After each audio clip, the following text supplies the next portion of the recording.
This week in the New Zealand Parliament has seen one of the most significant debates, in my view, in recent years. It's the right to die or the end of life, the euthanasia bill. We've called it many names in the debates over recent years. Death with dignity it was at some stage. I'd have to say that in watching all of the 11 speeches during the week, I was impressed by the content and clarity of the debate, and also the compassion of the debaters on every side of the argument. It was in many ways our Parliament working at its best. But I have to also say that I am very strongly opposed to euthanasia. We come to this debate with our own experience, with experience of those we know and love, sick and dying. For myself, I've seen grandparents die and my parents die relatively young of long and painful illnesses. Still, I can say I am opposed to euthanasia. These were times of great suffering for my family, very, very difficult times as we gathered around the bedside over months of my dying mother and then just 12 months later, my dying father. But it was also the time where we were perhaps closest, most intimate as a family.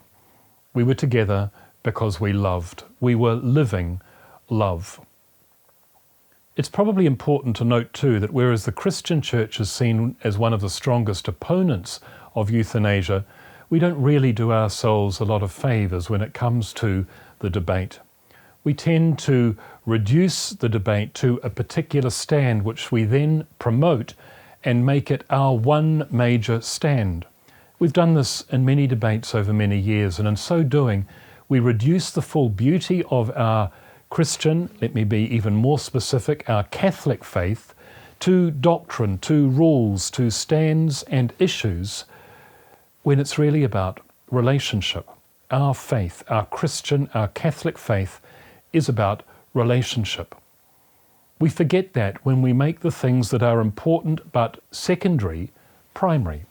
We need to continually return to relationship, primarily relationship with Christ.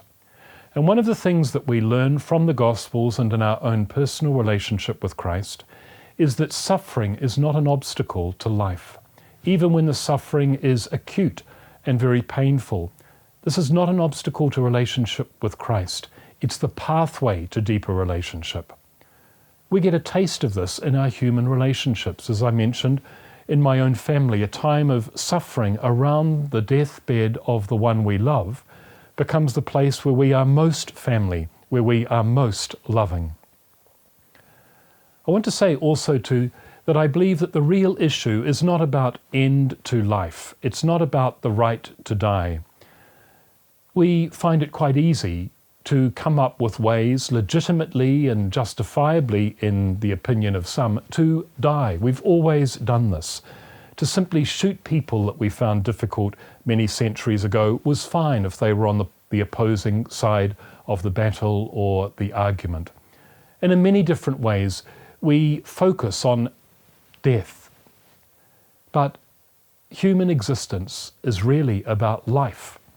What we need to do and what we need to be focused on because of our relationship with Christ is helping people to appreciate that Jesus came that we might have life and that we might have that life to its full, in abundance. That's quoting Jesus in John chapter 10, verse 10.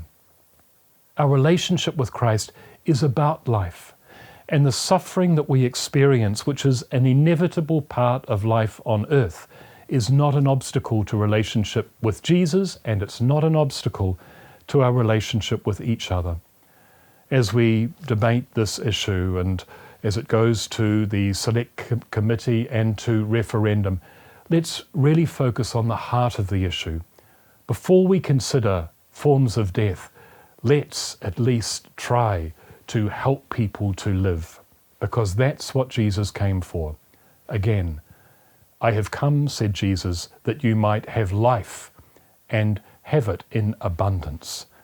Let us help all people, particularly those who are suffering and most vulnerable, to live life.